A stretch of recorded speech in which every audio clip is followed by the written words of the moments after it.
O que eu acho curioso na situação em pleno século XXI, no ano de 2025, é a gente achar que esses determinados comportamentos e determinadas falas sejam normais. Você também não é obrigado a acreditar em nada que a outra pessoa acredita, mas você é obrigado a respeitar, isso é um direito constitucional. Onde nós estamos, sul do Espírito Santo, é uma região que durante grande parte do período colonial e até o final do século XIX, quando a escravidão ainda era instituída no nosso país, uma das regiões com maior concentração de trabalho escravo. Infelizmente, o racismo ainda existe na nossa sociedade e existe de formas mais cruéis possíveis.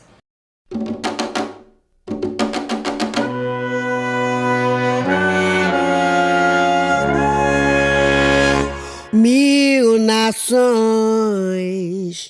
moldaram minha cara, minha voz uso pra dizer o que se cala. O meu país é meu lugar de fala.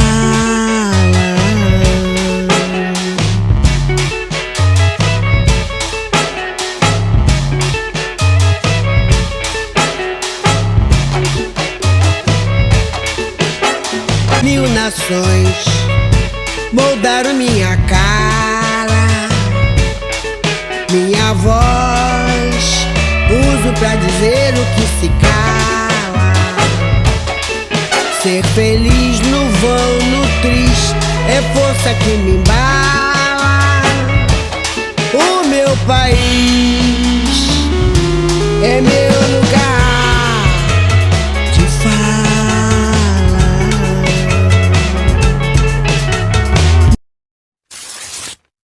Oi, boa noite, meu nome é Telvina Kelly, sou professora na Rede Municipal de Marataízes, leciono com a matéria de língua portuguesa e estou passando aqui para falar sobre o Dia da Consciência Negra, e a pergunta que me fizeram para poder falar é se eu já passei por preconceito, e eu vou falar duas situações bem que aconteceram há pouco tempo, né?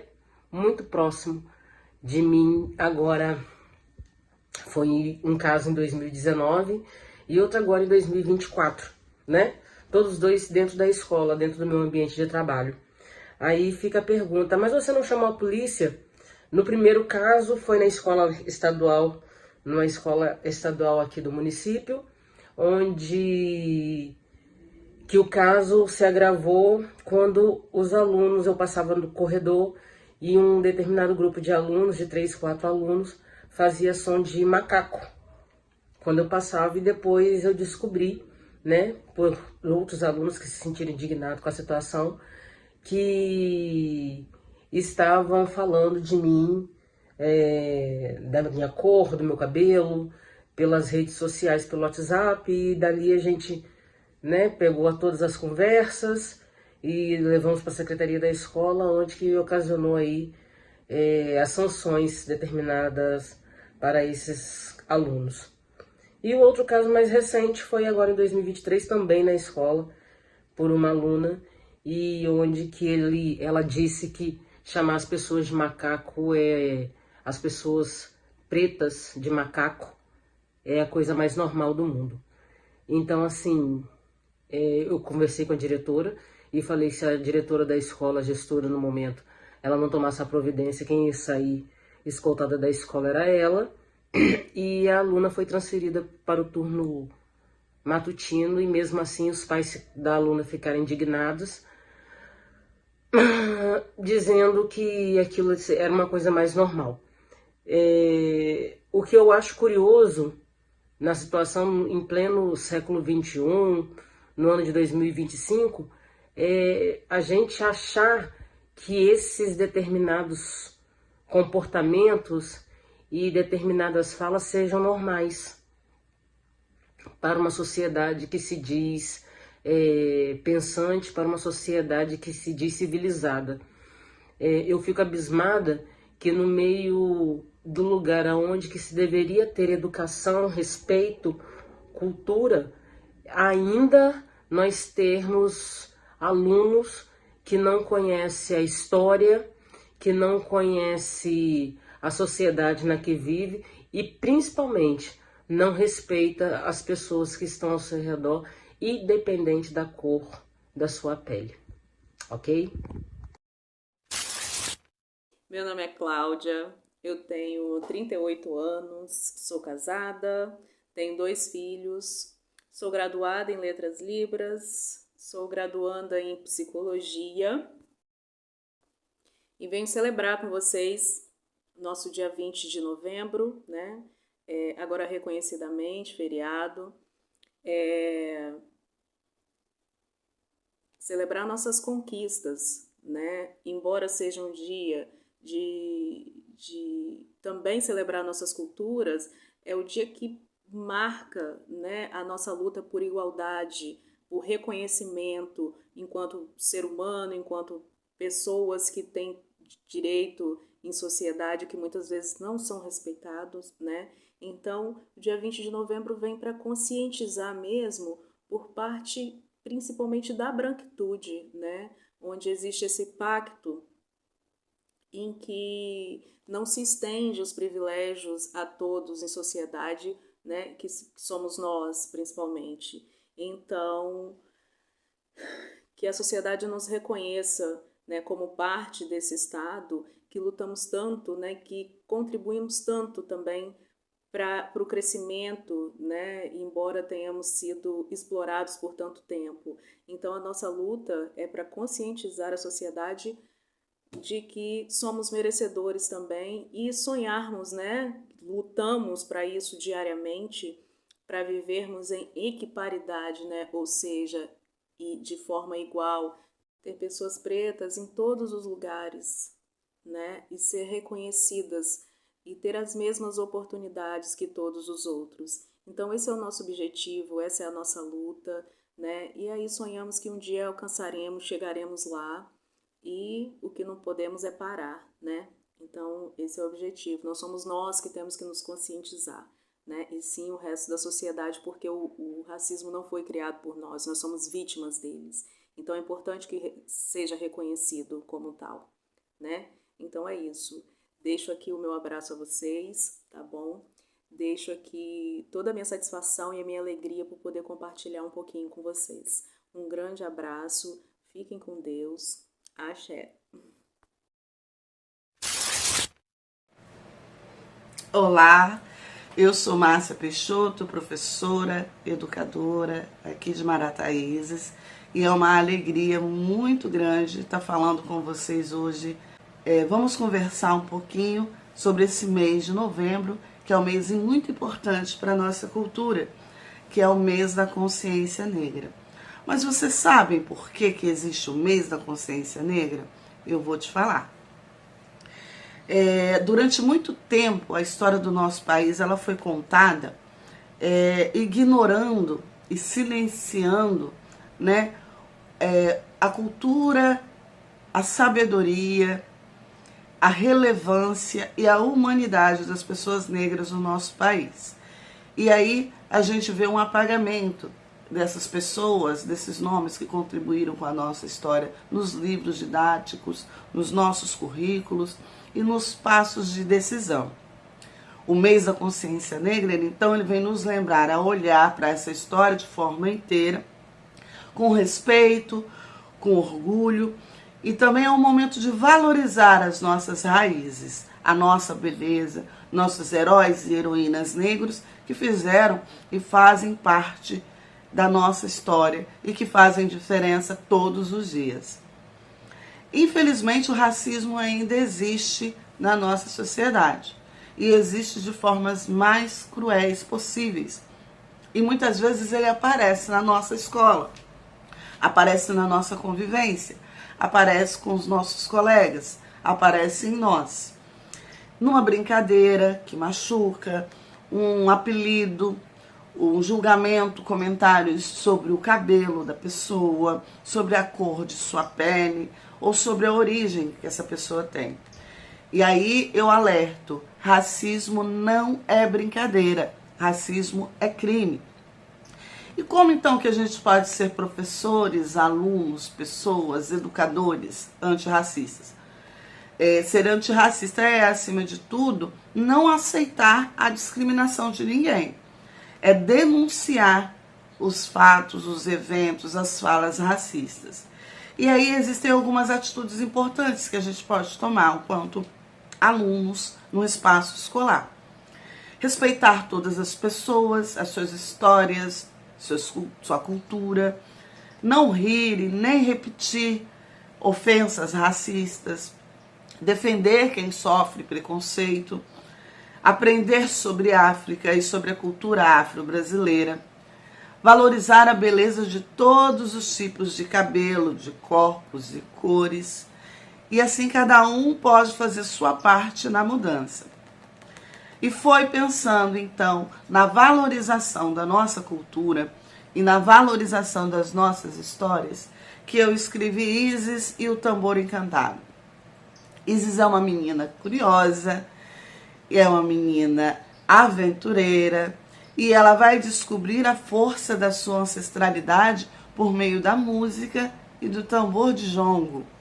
E isso pode transformar a vida e o jeito como ela enxerga o mundo. E aí eu quero convidar vocês, juntamente com Isis, a embarcar nessa aventura e também a ser protagonista de um futuro sem racismo. Que tal a gente começar, então, agora mesmo? Que tal escolher atitudes antirracistas todos os dias? Obrigado por me ouvirem.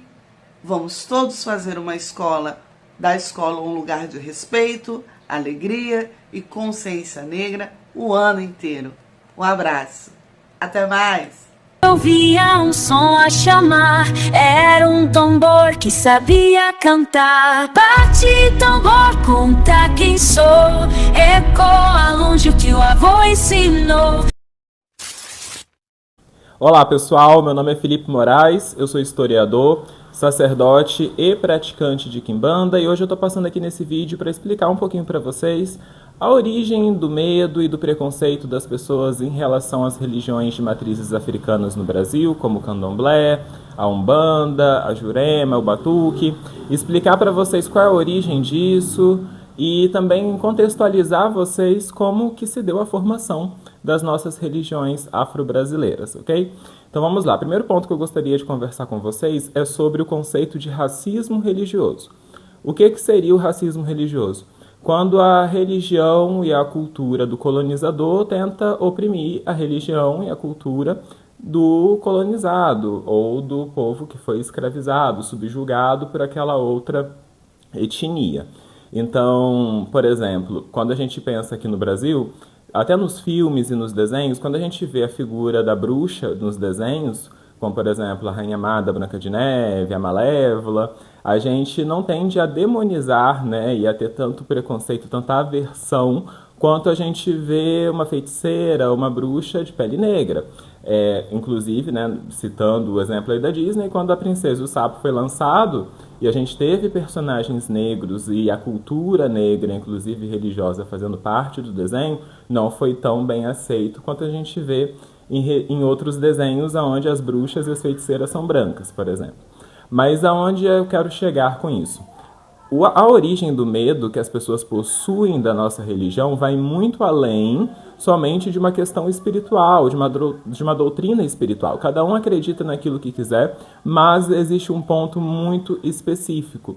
A nossa régua não é a mesma régua que a do outro. Então, algumas coisas que são verdades para nós não é verdade para o outro. Então, o que eu acredito é a minha realidade, é a minha verdade. O que você acredita é a sua realidade. A partir do ponto onde as minhas crenças podem colocar você em situações difíceis, né, te humilhar, socialmente colocar você em situações complicadas, até fisicamente, como a gente vê aqui no Brasil, a gente já precisa repensar um pouco os nossos conceitos. Cada um tem a sua liberdade de expressar aquilo que deseja expressar, e isso deveria ser um direito garantido. Afinal de contas, o Brasil é um Estado laico.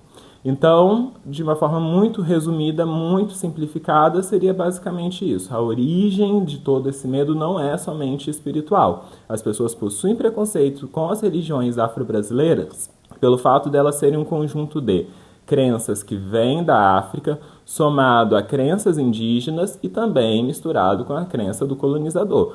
Todas as religiões que se formam aqui no Brasil, o candomblé, a umbanda, a quimbanda, a jurema, o catimbó, o tambor de mina, tudo isso, gente, é um grande caldeirão. Existem elementos do nosso culto que vêm sim de África, mas também existem elementos que são indígenas e também elementos que são europeus. Quando a gente para pensar, muitas pessoas, por exemplo, acham que o candomblé é uma religião africana, mas é uma religião brasileira. Quando a gente vê os orixás usando os vestidos, né, por exemplo, Oxum e Iemanjá com laços, Ogum usando um elmo de guerra romano, isso são elementos europeus que acabaram sendo incorporados. Grande parte das nossas religiões vem desse processo de sincretização. Algumas dessas religiões sincretizaram, por exemplo, os santos católicos, fazendo correspondências com os orixás, para que pudessem sobreviver ao processo de colonização. Imagina só você ter a sua fé, ter a sua cultura, assim como você tem hoje, e do nada alguém te tirasse da sua terra, te colocasse em outro lugar onde você não conhece o espaço físico, você não fala a mesma língua que aquelas pessoas, você não conhece as pessoas onde você está, você é obrigado a trabalhar de forma compulsória e também não pode exercer o seu direito de crença. Então, quando a gente para pensar nesse contexto religioso, vai muito além de religião, também é um processo de resistência. Você poder manter as músicas, os rezos, os cantos sagrados do seu povo é uma forma de resistência também à colonização. E isso não é um processo atual, é um processo que vem desde quando os povos bantus, nagô, vieram aqui para o Brasil. Então, pensar em relações religiosas fora de um contexto colonial é muito abrangente, porque a gente não está falando somente das crenças espirituais. Na verdade, quando a gente para pensar diante do preconceito da sociedade para conosco, é muito além da questão espiritual. Na verdade, não é somente sobre a questão espiritual. Se fosse assim, o exemplo, por exemplo, da bruxa, até mesmo do xamã, do curandeiro, da benzedeira, seria muito mais estigmatizado do que as nossas práticas espirituais. Então, junto do preconceito que vem a partir da diferença religiosa, vem também o racismo. E isso potencializa muito mais as coisas e torna as coisas ainda mais complicadas. Dentro das nossas religiões, diante das que eu citei para vocês, é importante ressaltar que a visão que o cristianismo possui é uma visão que vem de povos europeus, dos povos que colonizaram Portugal, Espanha, no nosso caso aqui no Espírito Santo, a própria Alemanha, a Itália. É uma religião que tem uma visão de mundo própria daquele povo. Quando os africanos chegam aqui no Brasil, o sistema de crenças, de filosofia, de perspectiva de vida, a forma como aquele povo enxergava a realidade era diferente e continua sendo diferente. Então, quando as pessoas, por exemplo, acusam, eu que sou da Quimbanda, por exemplo, né, de estar fazendo algo demoníaco, algo diabólico, vocês têm que entender que esse contexto não pertence a gente, não existe dentro da nossa religião essa figura. Ela foi trazida para a religião como forma de resistência. Então, se era o que o colonizador tinha medo, as pessoas utilizavam e utilizam dessa figura como forma até de defesa, tipo, ok, não chega aqui porque tem algo que você tem medo aqui, mas não é porque de fato a gente crê nisso, mas pelo fato de que era as formas que os povos encontraram de ter aquela resistência. Quando a gente para pensar em outras religiões, como por exemplo a Umbanda e o Candomblé, já não houve essa incorporação dessa figura, e sim o sincretismo, né, entre os santos e os orixás, enfim. Então é basicamente isso, tentei resumir muito, por cima é um assunto que dá pano para manga para a gente conversar por horas e horas aí, mas de forma geral o que vocês precisam entender é que a realidade do outro não é a mesma realidade que você tem, o que você julga como bem e mal não é necessariamente o que a outra pessoa julga como bem e mal, isso vem muito de um processo de repertório cultural de cada sistema religioso, Além disso, você também não é obrigado a acreditar em nada que a outra pessoa acredita, mas você é obrigado a respeitar, isso é um direito constitucional. E além do mais, o nosso processo de formação das religiões brasileiras, mesmo para quem não pratica, também é um patrimônio cultural do nosso país, porque são religiões que se formaram plenamente aqui. Né? Quando a gente para pensar, por exemplo, no tambor de mina, no batuque, que vem do Rio Grande do Sul, foi justamente esse sincretismo entre os povos europeus, os povos africanos, os povos indígenas que criou esse processo religioso. A gente tem todo esse repertório cultural que vem a partir das nossas religiões. Então, entender, compreender as nossas culturas, né, tanto a parte que vem das religiões de matrizes africanas, tanto as religiões que possuem uma base indígena, uma base xamânica, é importante para que a gente também entenda o processo de formação do nosso país. E lembrando, mais uma vez, você pode até não acreditar no mesmo sistema de crenças, né, e etc., não é isso que eu estou discutindo aqui, mas a nível de cultura, a nível de respeito, a nível até mesmo jurídico, a gente é obrigado a respeitar as diferenças entre todas as pessoas que estão no nosso país. Olá, sou Vitor Moura, professor e historiador, e vamos falar aqui brevemente sobre a consciência negra. É claro que o dia 20 de novembro é uma data de extrema importância, uma data simbólica em torno da consciência negra, mas definitivamente nós não podemos restringir as celebrações e as reflexões apenas a esta data.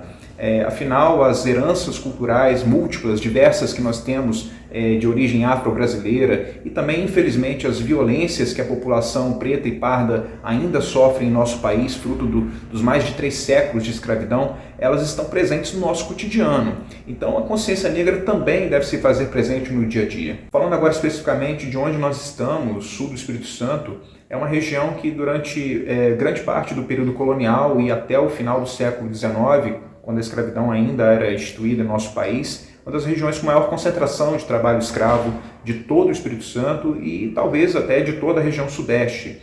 E é claro que isso deixa marcas sensíveis até hoje, né, até o tempo presente. Basta a gente observar os municípios vizinhos a Marataízes, no caso Presidente Kennedy e Itapemirim, que reúnem comunidades quilombolas que representam bem este passado. Essas comunidades quilombolas, elas se constituíram em um símbolo de resistência à violência imposta pela escravidão e elas foram fundamentais para a manutenção de aspectos culturais mais diversos das populações afro-brasileiras, tanto na questão da dança, da culinária, da religião, da forma de ver, de enxergar o mundo, enfim, tudo que nós temos hoje de herança cultural afro-brasileira, ou boa parte disso, nós devemos à existência dessas comunidades tradicionais quilombolas que devem ser reconhecidas, devem ser valorizadas, enfim, nós devemos muito a essas comunidades.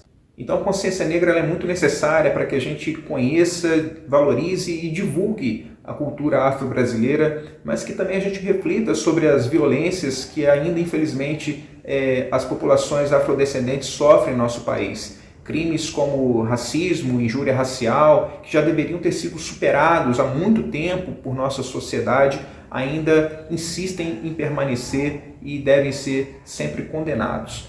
Então, consciência negra é reflexão, consciência negra é respeito. Valeu! Olá, me chamo Fernando César Rodrigues, sou professor de História. Hoje falo sobre o dia 20 de novembro, Dia da Consciência Negra, uma data para lembrar a luta, a resistência e o orgulho da população negra no Brasil. Essa data homenageia Zumbi dos Palmares, símbolo da liberdade e da resistência contra a escravidão. Mas a história da população negra também está viva aqui no Espírito Santo, especialmente nos municípios de Itapemirim e Marataízes. No município de Itapemirim, no sul do Espírito Santo, teve no século XIX uma economia baseada em lavouras de cana-de-açúcar e depois café. E essas lavouras usaram um grande número de pessoas escravizadas de origem africana. Ou seja, a presença africana foi parte integrante da formação econômica, social e cultural da região. Nesse território, a herança africana se manifesta hoje nas tradições, nas festas, nas manifestações de cultura popular que descendem diretamente dessa história. Já o município de Marataízes, que se emancipou politicamente em 1992, tem forte ligação com Itapemirim e compartilha essa herança histórica. Em Marataízes existem manifestações culturais que celebram diretamente a ancestralidade africana, como o ritmo do jongo, por exemplo. Além disso, muitas pessoas desconhecem a importância da história de personalidades como Benedito Meia-Légua, também chamado de Benedito Caravelas. Ele nasceu em 1805 na região que hoje corresponde ao município de São Mateus, no norte do Espírito Santo. Ele foi um líder quilombola que invadiu fazendas, quebrava as senzalas, organizava fugas e ações em quilombos, como parte de sua missão de libertar pessoas escravizadas. A trajetória dele mostra uma resistência organizada e popular no estado, pouco presente nas narrativas principais, mas de enorme valor histórico para a negritude capixaba. Outra figura muito importante é Chico Prego. Seu nome verdadeiro era Francisco de São José, mais conhecido por Chico Prego. Foi um dos líderes da chamada Insurreição de Queimado.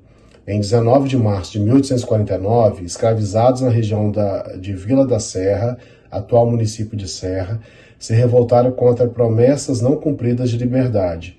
Chico Prego foi capturado e enforcado em 11 de janeiro de 1850. Esta insurreição é considerada uma das maiores lutas históricas contra a escravidão no estado. Sua história personifica a resistência coletiva negra capixaba. Existem também outras formas de resistência e luta negra, como, por exemplo, preservar as manifestações e culturas afro-brasileiras. E se destaca muito bem Maria Laurinda Adão. Ela nasceu em 1943 na comunidade quilombola de Monte Alegre, no distrito de Pacotuba, que fica no município de Cachoeiro Itapemirim. Ela foi mestre de cachambu, parteira, líder comunitária, ativista cultural, dirigiu o grupo de cachambu Santa Cruz, reconhecido como patrimônio cultural. Sua trajetória foi marcada pela preservação da cultura afro-brasileira, saberes tradicionais e pela luta das mulheres negras em comunidades quilombolas. Outra representante também da resistência cultural é a Astrogilda Ribeiro dos Santos, conhecida como Dona Astrogilda, conhecida como Rainha do Congo do Espírito Santo. Atuou em Vila do Riacho, município de Aracruz. Ela foi mestre e rainha da Banda de Congo de São Benedito do Rosário, criada em 1798, uma das mais antigas manifestações culturais afro no estado. Além da cultura, foi parteira e guia espiritual, mostrando a articulação entre cultura, religiosidade e resistência em comunidades negras tradicionais. Outra grande personalidade, Zacim Bagaba, era uma princesa da nação Cabinda, atual Angola. Foi levada escravizada para o Porto de São Mateus, no norte do Espírito Santo, por volta de 1690. Ela foi vendida para a fazenda de José Trancoso, sofreu violências, mas conseguiu liderar uma fuga de escravizados, fundar um quilombo às margens do Riacho Doce e organizar ataques noturnos para libertar outros negros. Hoje, sua memória é celebrada no estado. Sua história representa resistência, liderança negra e herança africana em território capixaba. Bom, na região de Itapemirim, bem próximo da gente, nós temos a Mestre Queque, conhecida na comunidade jongueira da vila, Santo Antônio, Vila do Itapemirim, e aparece em registros de memória e cultura popular como Cleusa Maria da Silva Gomes, Mestre Queque. É jongueira e dirigente de rodas de jongo na região. Conforme fontes locais, ela começou na cultura jongueira ainda criança, aos 8 anos, por volta de 1955, e atua na formação e transmissão do jongo cachambu, ligado ao grupo de mestre Bento e outros mestres da vila. Então, ao celebrar o Dia da Consciência Negra, a gente não está apenas olhando para longe no tempo, estamos olhando para nós, para a nossa região, para Itapemirim e Marataízes, para as pessoas que construíram, transformaram e continuam a transformar a nossa sociedade. É uma oportunidade para valorizarmos a cultura negra, nas danças, nos tambores, nas festas, mas também no respeito, na igualdade e no reconhecimento.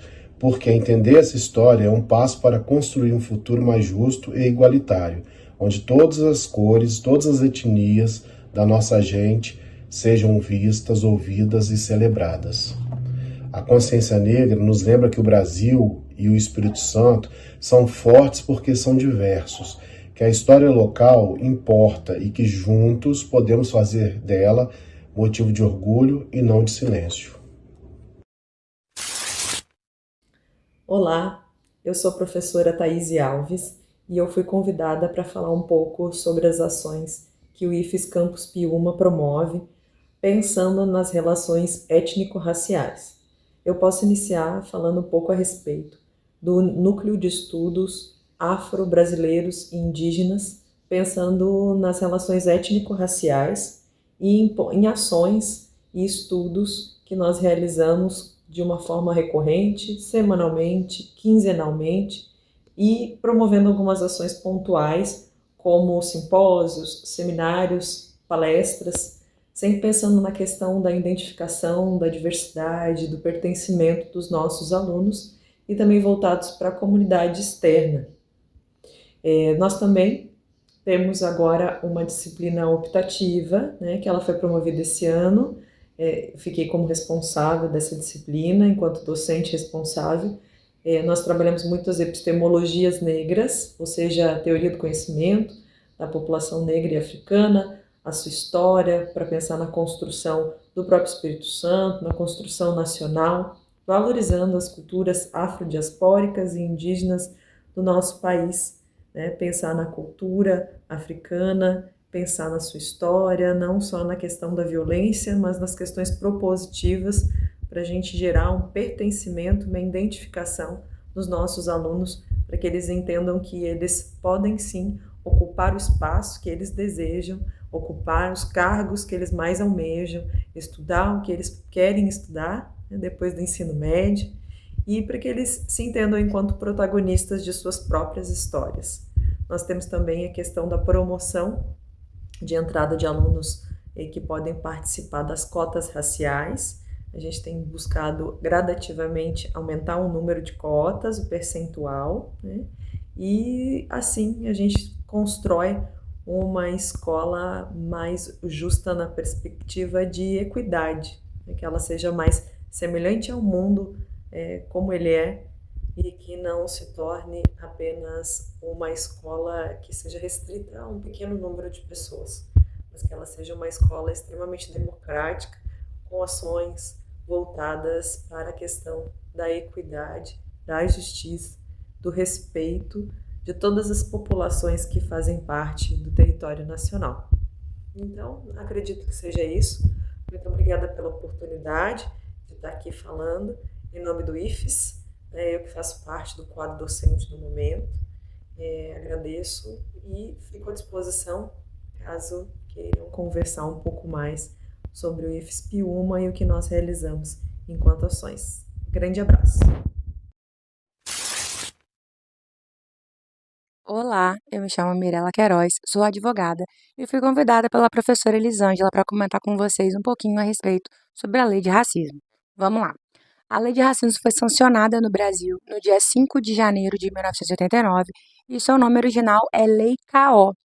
Ela é conhecida assim em alguns lugares, né, até por respeito ou pela parte da sua história, mas esse K.O. veio do deputado Carlos Alberto K.O., que foi o precursor, né, que teve a ideia do projeto de lei para a criminalização do racismo. Inicialmente, a lei de racismo focava literalmente na cor. Então, ela era utilizada mais quando alguém tinha o seu acesso negado a algum lugar pela cor, tinham negado um trabalho pela cor, e a partir disso, com o desenrolar dos anos, as pessoas começaram a perceber a necessidade da ampliação da lei de racismo, que só o fato específico da cor não seria suficiente, né, para essa lei ser efetiva, até porque poderia ocorrer dúvidas de aquilo ter sido cometido um racismo ou não, entre outros fatos. Então, a lei de racismo ela sofreu ampliações, né, nos anos de 97, 2010 e 2023, sendo a de 2023 uma das mais importantes.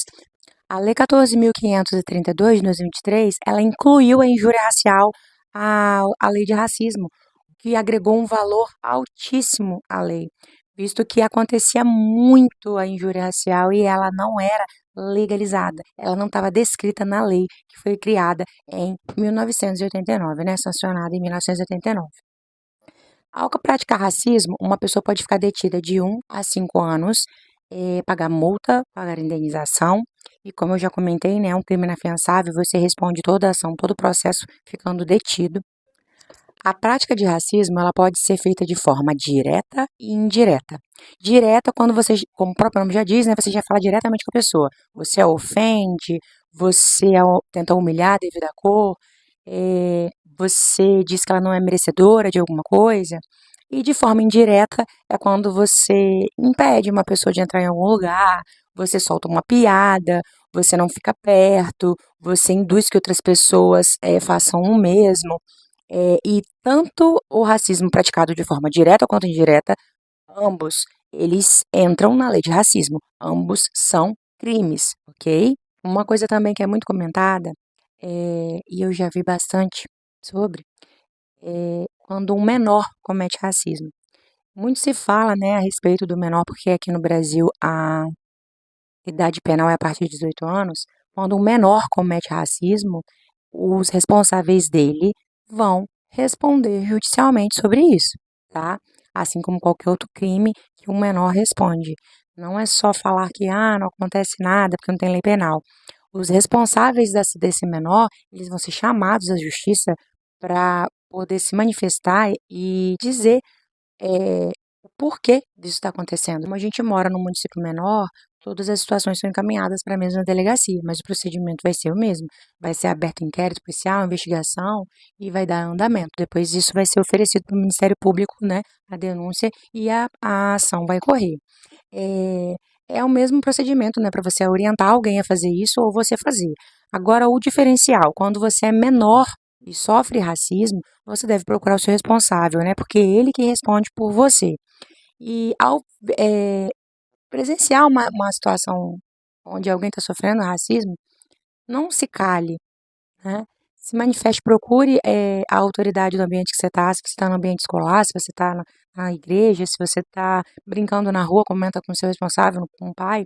É interessante, gente, que a gente não se cale para não ser conivente com isso. Outra coisa sobre a lei de racismo que muitas pessoas não sabem é que esse crime ele não prescreve. O que é prescrever? É você poder perder o direito de entrar com aquela ação. Tá? O crime de racismo isso não acontece. Se uma pessoa cometer racismo hoje e a pessoa ofendida quiser entrar com a ação daqui a 1, 5, 10 anos, ela pode. Esse crime não prescreve, tá bom? Bom, um dos questionamentos que eu mais recebo: presenciei um ato racista ou sofri um ato racista, o que eu vou fazer? Primeira coisa, eu acho que a mais difícil de fazer é tentar manter a calma. Por mais que seja uma situação extremamente dolorosa, e às vezes a gente se vê sem saber como agir ou reagir, e a gente precisa tentar manter um pouco a calma para poder alinhar os pensamentos e os atos. Vamos lá.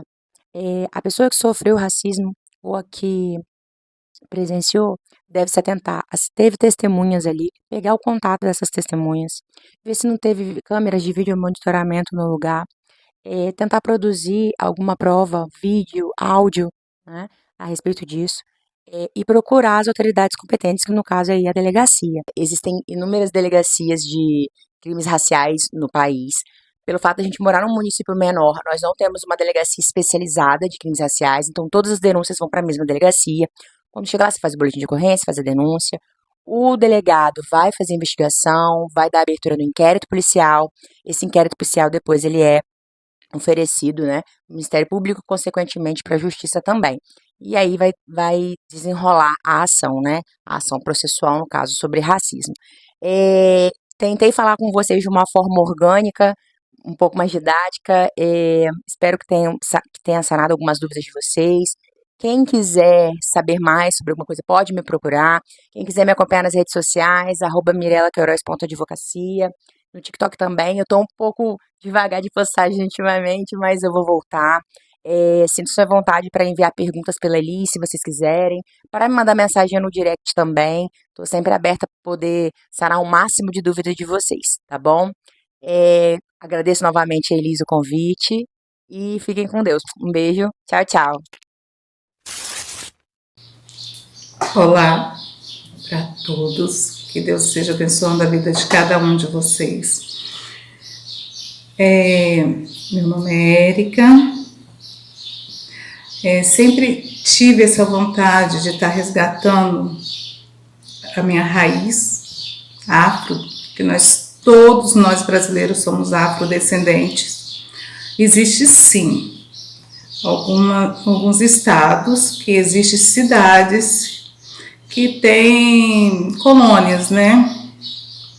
Aqui no Espírito Santo mesmo tem, mas já misturou um pouquinho. Venda Nova, Domingos Martins já misturou.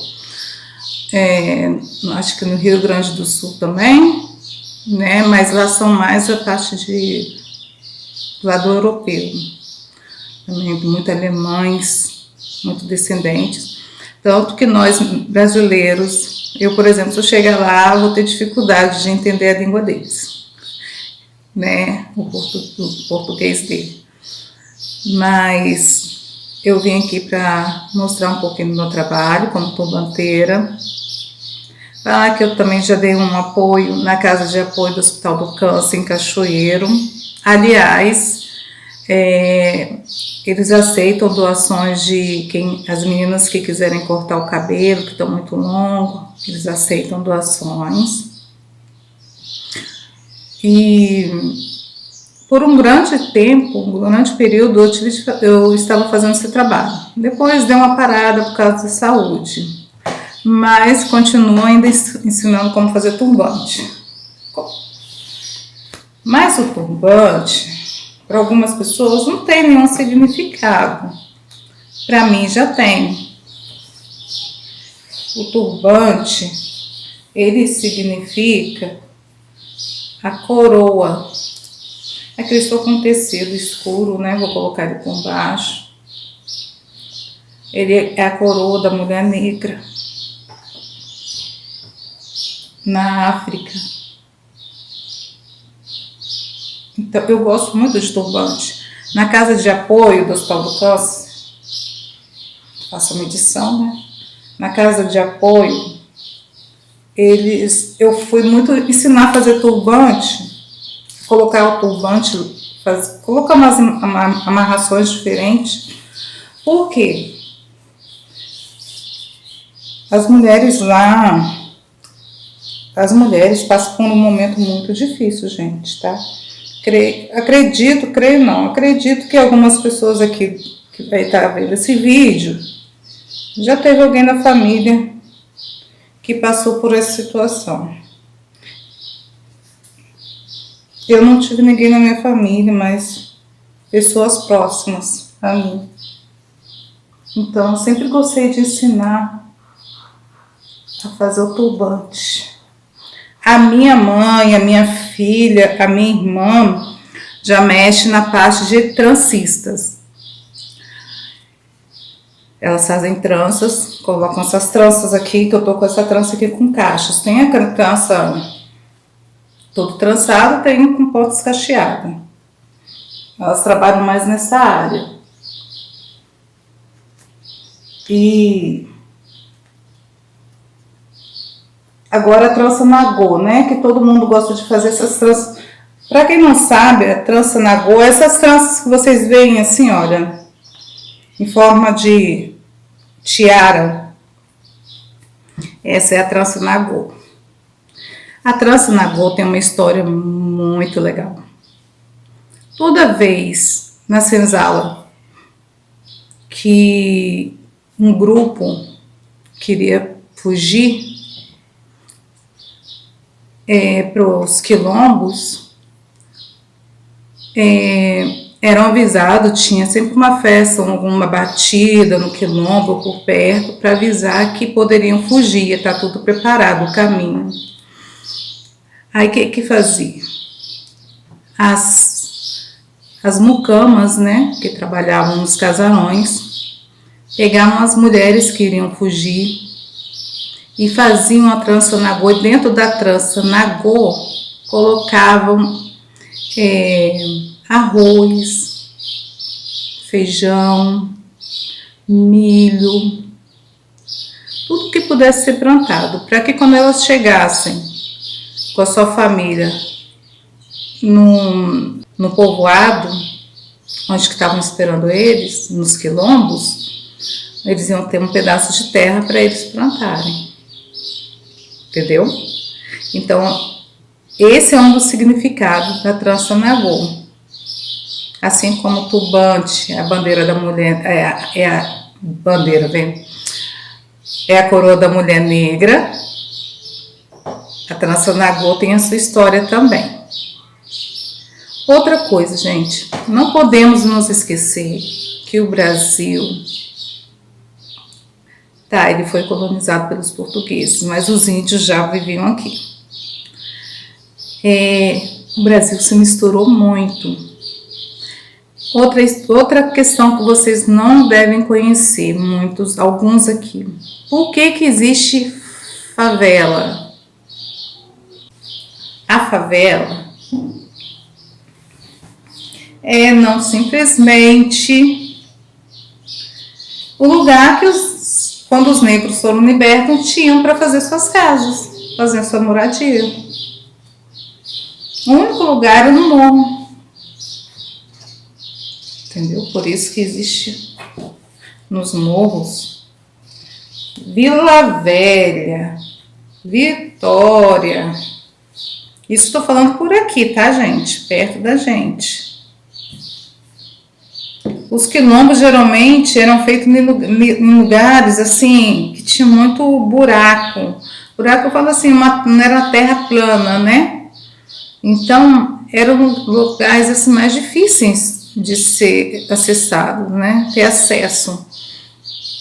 Outra coisa, eu vou deixar bem claro que as pessoas pensam assim, os portugueses escravizaram, tá? Mas escravizaram por quê? Na tribo, quando tinha lutas, brigas atrito entre tribos na África, aquele povo que perdia era escravizado pelos mesmos próprios negros. Entendeu? Então, quando eles eram escravizados, é assim que eles tinham que trabalhar. Aí os portugueses apareceram, né, com coisas novas. Vamos jogar um amarelo aqui. Apareceram com coisas novas e compravam os negros. Um dos maiores portos que recebiam, os principais portos assim que eu sei, né, até onde eu sei, era o Porto de Vitória. Primeiro o Porto da Bahia. Porto da Bahia. Depois vinha para o Porto de Vitória. E depois vinha para o Porto daqui. Pois é. Aquele porto que existe ali na Barra recebia muitos navios negreiros. Ali tem até o Palácio das Águias, né? Embaixo do Palácio das Águias, eu acho que muitos alunos aqui já foram, que tem lá um lugar onde ficavam os escravos. Aí, quando chegava aqui, quando o navio negreiro chegava aqui, já chegava muito do nosso povo já falecido. E eram jogados ali no rio. Então, o rio ali, vamos se dizer, que é um cemitério de negros que foram escravizados. Nós somos escravizados, nós não fomos escravos, eu falo que nós somos escravizados, fomos obrigados. Quem ficou na Bahia, muitos barões pegaram e gostavam assim dos negros, né? Viam o jeito deles, eles trabalhavam muito bem. Alguns aí mandavam eles voltar para sua terra, conseguiram voltar para sua terra. Muitos, tá, gente? Na Bahia, da Bahia. E muitos não. Muitos não conseguiram voltar. mas os que estavam na Bahia conseguiram voltar. Por isso que na Bahia existem tantas pessoas negras, né? Gente, eu estou contando assim rápido, mas só para vocês terem uma ideia.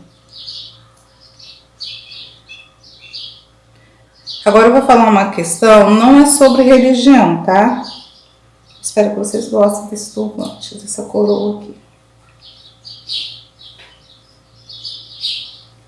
Ó, vou pegar aqui atrás. A questão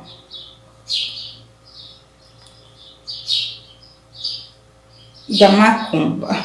Vamos falar. Não estou falando de questões religiosas, tá, gente? Vou explicar.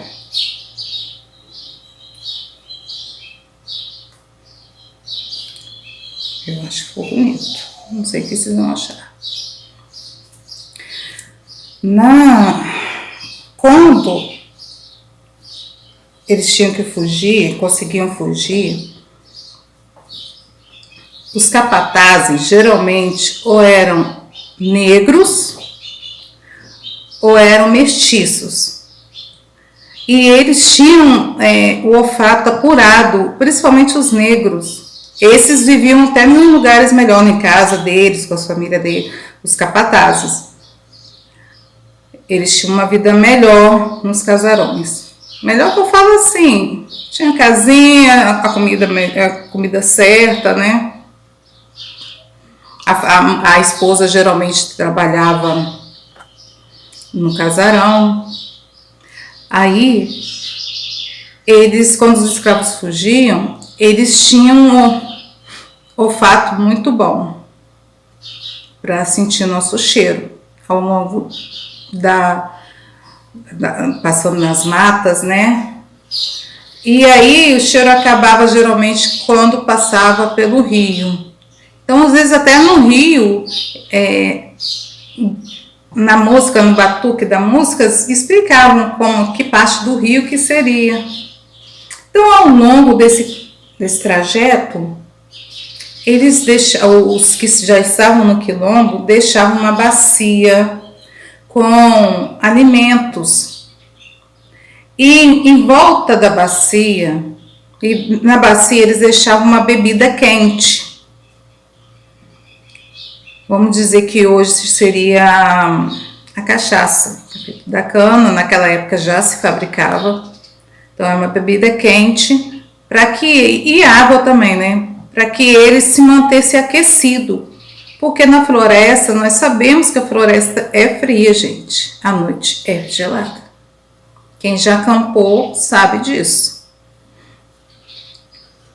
E em volta dessa bacia, feita de madeira, geralmente, ou de barro, eles colocavam fogo, tocha de fogo. Por quê? Para os animais não virem comerem aquela comida. Isso que acontecia. Então, aí hoje tem as encruzilhadas, ou então tem pessoas que seguem essa religião, né? Mas o significado todo é esse.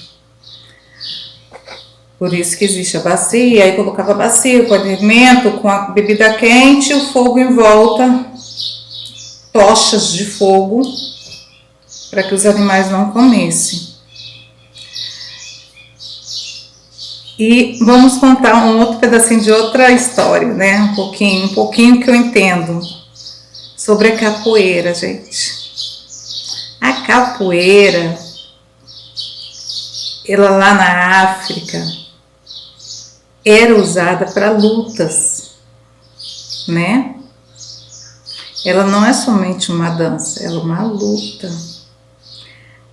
Então os escravos, quando iam brigar aqui no Brasil, e não sei assim, os donos da fazenda não sabiam como que o capataz morria, que eles não tinham marca nenhuma, por quê? Quem pratica mesmo a capoeira, que seria bom explicar para vocês, a capoeira, dependendo do passo que dá, né, dos pulos, ela mata. Então, era assim que os capatazes, quando tinham briga com os capatazes tinham briga com os que eram escravizados, quando tinha briga e eles estavam desarmados, era assim que os escravos conseguiam fugir, né? Ou então aí tinha que matar, ou então tinha que machucar para fugir, né? Então a nossa história é muito grande, tem muita coisa que não é falada. O Brasil é um país afrodescendente, né? Mas assim, perante a Deus, todos nós somos iguais. Todos nós somos iguais. Eu sou negra, bem negra. E meus netos são brancos. Branco, né? Teve uma mistura aí. Então, mas eles têm traço. Se olhar assim, eles parecem um pouco com meu pai, lá longe parece um pouco comigo, e assim vai. Entendeu? Então, isso é muito legal. Vou estar deixando com a professora Elisa algumas fotos até do meu pai, com um neto meu, aí vocês vão estar vendo. Olha, muito obrigada pela oportunidade de estar fazendo esse vídeo para vocês. É um prazer, é uma honra, sabe, falar um pouquinho da nossa história, do Hospital do Câncer, trabalho voluntário. Quando vocês estiverem, dependendo do que vocês forem escolher, a profissão, quiserem fazer trabalho voluntário, procurem fazer em hospitais, em lugares onde ficam crianças, idosos. Eles precisam muito da nossa ajuda, do nosso apoio, né? E deixa eu falar uma coisa para vocês, deixar bem claro. Na casa de apoio do câncer, não existe raça, não existe cor. Lá existe pessoas lutando pela vida, lutando pela vida. Então não adianta aqui fora nós brigarmos por causa de cor, preconceito, que quando você chega em uma doença dessa, ou então até quando você precisa de transplante, pessoas que doam sangue, não existe diferença. Transplantes, não existe diferença. Então, por que aqui fora a gente tem que se tratar um ao outro diferente? Eu tô falando que tem negros também que são racistas, tá, gente?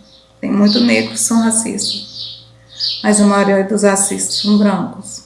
Ou então nós próprios negros somos racistas com nós mesmos, e não devemos ser. E os brancos são racistas com eles mesmos. Tem branco que queria ser negro, tem negro que queria ser branco. Eu acho que isso acabou um pouquinho, né? Mas eu acho que já deu para abrir um pouquinho a mente de vocês essa conversa. Muito obrigado. Que Deus esteja abençoando cada um de vocês, cada um dos professores, a família de vocês. Que vocês continuem estudando, se tornando ótimos profissionais na área que escolherem. E o Papai do Céu vai estar abençoando, tá? Beijos. Tchau. 1000 nações moldaram minha cara, minha voz uso pra dizer o que se cala. Ser feliz no vão, no tris, é força que me embala. O meu país é meu lugar de fala. Pra que explorar, pra que destruir? Por que obrigar, por que coagir? Pra que abusar, pra que iludir e violentar? Pra nos oprimir, pra que sujar o chão?